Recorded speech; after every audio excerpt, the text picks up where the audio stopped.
Hello, everyone, and welcome back to Invitation to Puzzles, where today we have a Wagiri puzzle brought to us by dumediat, one of my favorite pencil puzzle creators. This was set just for this series as an introduction to the genre.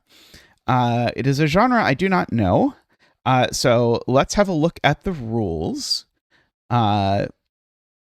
Okay, so let's read the rules. We need to draw a diagonal line in every cell connecting two opposite corners. A number indicates how many lines meet at that corner. Cells with this symbol must overlap a loop. Cells with this symbol must not overlap a loop. Okay. So, loop, no loop. dumediat is completely decided to break my brain. Okay, so the 0 has to look like that because I can't have anything pointing into it. And the 4 has to look like that because I have to have 4 things pointed into it. The 2 here needs 2 things pointed into it. And it needs to be those 2 since those are already gone. Okay, I'm going to remind myself which one is loop and which one is not loop. Okay, so the more complicated one is loop. And this one is, so this one's not loop. This one is loop. Okay. This one is loop. So this is part of a loop. And if this is going to be part of a loop, that means I need to connect this somewhere. Like that. And probably then, yeah, I can't even do like that, right? Oops. So this is going to have to go somewhere. Like there. I'm not allowed to make the lines cross, remember? So this is still not connected yet, so it's got to go there. And now, like, a very weird rule set. This has got to go here. This one now has to look like that. I'm just going to note. This end of the 2 also has to keep going. It has 2 ways it could keep going now. But if it goes this way, notice it bounces through the... It bounces through the not a loop spot, which is funny. So this actually has to keep bouncing that way. Okay, this can't go up, so it has to go that way. If it went up, the loop would die because it doesn't connect anywhere, and it only gets to go to 2 places. I should have said that better. Okay, so here's my loopy shenanigans. This could certainly continue in that fashion, I suppose. Okay, this is a cute observation, actually. This is part of a loop, so it can't go that way, because if it did, this 1 would kill it. So, in fact, the loop actually has to go that way. And again, it's a loop, so it has to go that way. This is part of a loop, so it better not go that way, because then it's not connecting on the edge. Okay, so in fact, actually, this is going to be one giant loop by the time that we are done. If I make this go this way, it's definitely a part of a loop, which is not allowed, so we make this go this way. Let's see.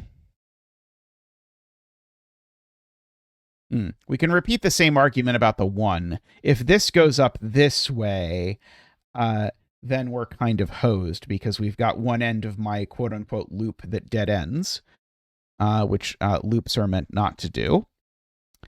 This end is part of a loop, so I can't extend it into here because then it will not be part of a loop. So that one has to go that way.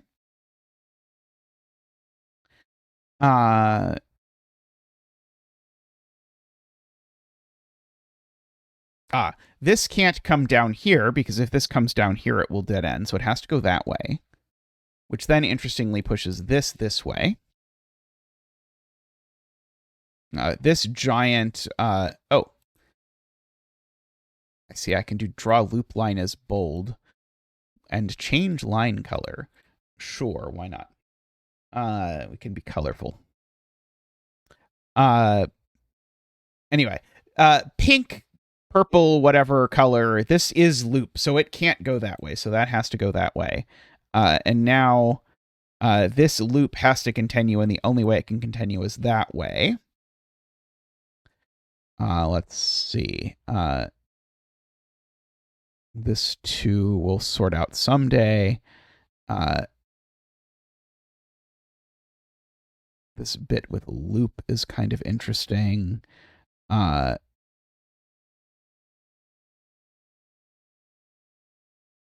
I see that I could finish this loop like that. I don't know that that's the only way I can finish it. I do need two things to attach to here. Oh,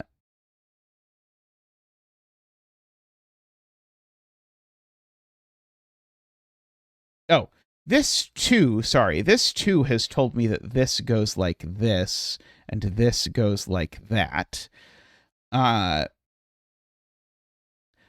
I see my argument about the pink not being part of the loop is not quite right.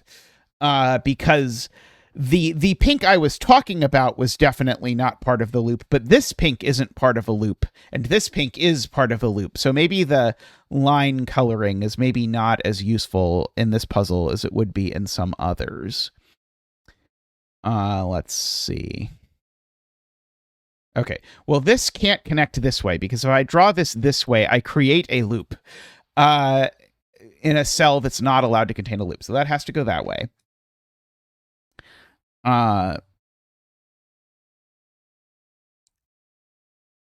Let's see.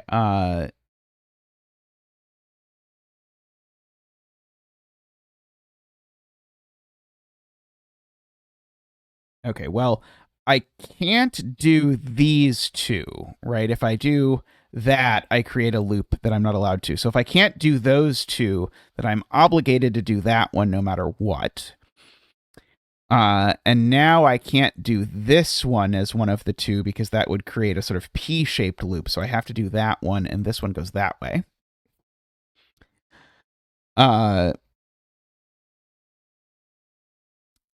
Did dumediat like go on a search to find the weirdest pencil puzzle genres to submit? I'm totally okay with that, but that sort of feels like what's happening here is that we're on a search to find the weirdest pencil puzzle genres. This one, by the way, has had to have that go with it for a while. Let's see. This is piece of my outer loop. So I can't connect this down. Oh, I guess I could as long as I bounced back up. That would be fine. Oh, I need one for this. So that one looks like that. So this is piece of a loop, so it has to sort of bounce around like that. And that's not a loop, so it has to go that way. This is an end of a loop, so it can't go that way, so it's got to go that way. Now the only way for it to continue is that way. And now this is a piece of a loop, so it needs to go that way, and then we're done. Wow, that is a weird but cool genre. Is that Wagiri? All right, well, I hope you enjoyed that Wagiri. And we'll be back soon with more invitation to puzzles. So thank you, everyone, for watching. Do please leave a comment down below and let us know your favorite weird pencil puzzle genre. And I'll see you next time on Invitation to Puzzles. Bye for now.